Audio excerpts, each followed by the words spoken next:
காலம் எண்ணப்படுவதற்கு முன்பிருந்த காலத்தில் புனிதமான தாமசா நதி தன் நித்திய பாடலைப் பாடியபோது வியப்பின் கலத்தை நெஞ்சில் சுமந்த முனிவர் ஒருவர் வாழ்ந்தார். வால்மீகி. கவிஞர் துறவி.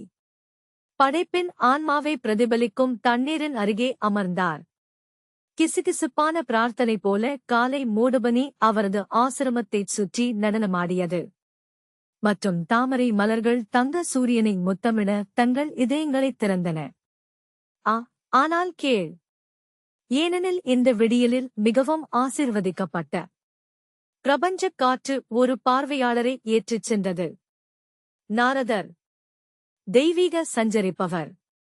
மனித உருவம் எடுக்கும் நட்சத்திர ஒளி போல் தோன்றினார். தேவதைகளை அழவைக்கும் மெல்லிசைகளால் அவரது வீணை முணுமுணுத்தது. அவரது இருப்பு காற்றையே திரவ தங்கமாக மாற்றியது.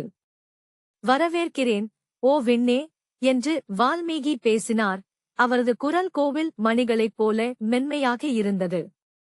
உன் பிரகாசம் என் தாழ்மையான குடியிருப்பை ஒளிரச் செய்கிறதையும்.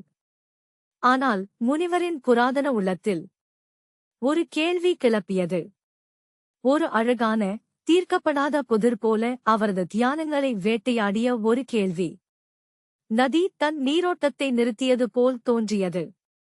ஆலமரங்களில் பறவைகள் மௌனம் சாதித்தன.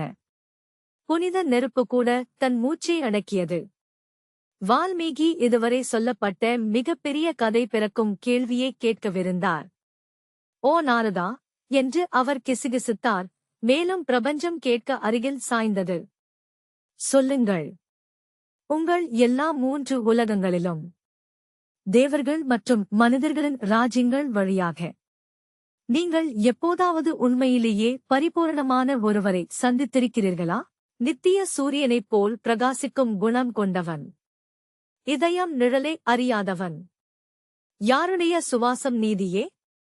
தூபம் போல புனித காற்றில் கேள்வி தொங்கிக் கொண்டிருந்தது. காத்திருக்கிறது. விதியின் நடுக்கம். இந்த நிமிடத்திலிருந்து, இந்த ஒற்றை அழகான கேள்வியிலிருந்து ராமனின் அழியாத பாடல் பிறக்கும்.